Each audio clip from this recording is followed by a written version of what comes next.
Hello,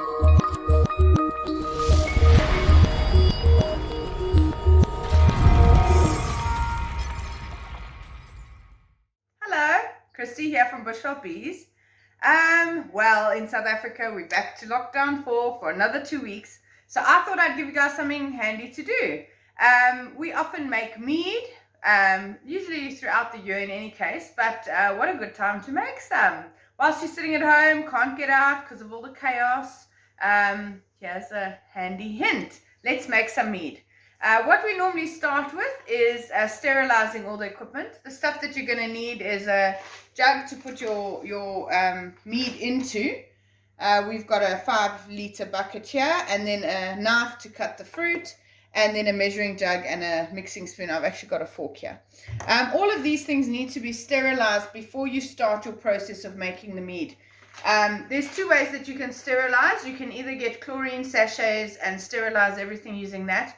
I don't like to use chemicals wherever possible, so we do it using boiling water. We wash everything with soap and water, rinse it out, and then thereafter rinse it again in boiling water to make sure everything is completely sterilized. Right, should we get started? Usually we fill a kettle and boil it first, because your main ingredients that you're going to need is water, yeast, and honey.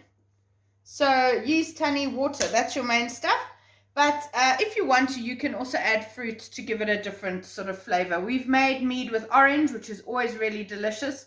We've just made another batch with lemon, which we should be ready soon. And today we're actually going to make some using some raspberries that we had in the fridge, just to try and give a little bit of a different spin on things.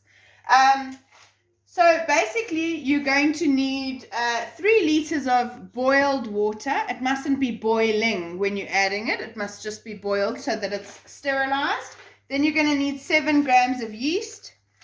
These little packets are 10 grams, so you're going to need to remove 3 grams from that. Then you're also going to need 900 mils of honey. Now, you can either use honey straight from a jar that you buy at a shop. Make sure that it's 100% raw honey. Or what we sometimes do is when we've rendered our wax down and we've got that little bit of cooked honey left over, we use that to make the yeast, to make the mead, so that we don't actually waste any of our really good honey in making mead. So that gives you another handy hint. All right, should we get started? Okay, we've got to add 3 liters of water. So we've boiled this kettle and we've just let it cool down to that it's lukewarm, and we're going to add this to our bucket, which we've already sterilized. We already sterilized everything before we're starting.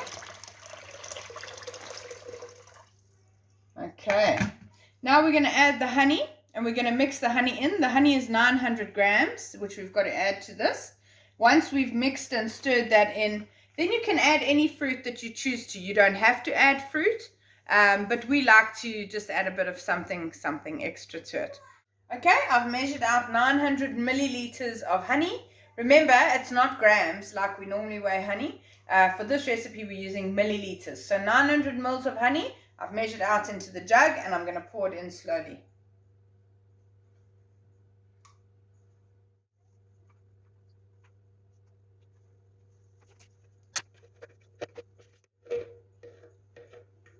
Try and scrape out as much of that as you can.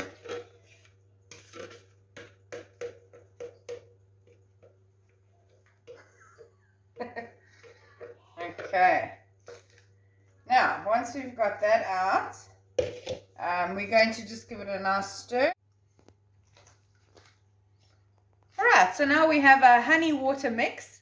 This is the part where you can choose, if you'd like to, add some fruit to it. You can choose, like I said before, between lemon, orange, whatever you like. We've decided to add some raspberries, so we're going to add those to this now.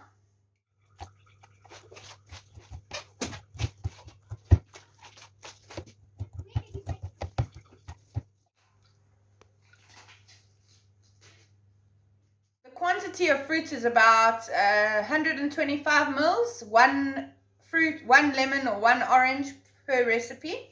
And now we're going to add the yeast. Make sure that you give it a nice stir when you're adding it so it doesn't make lumps into the mead.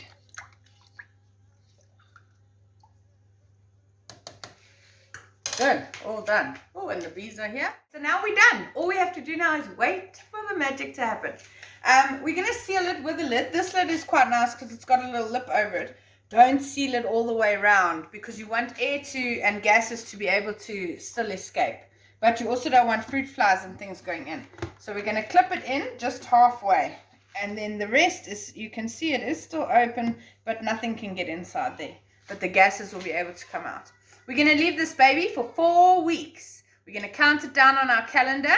What we often do is we actually just put a date on the bucket so that we know when it's been made, so that there can be never any confusion as to when it's time, because sometimes you want to open it before it's ready.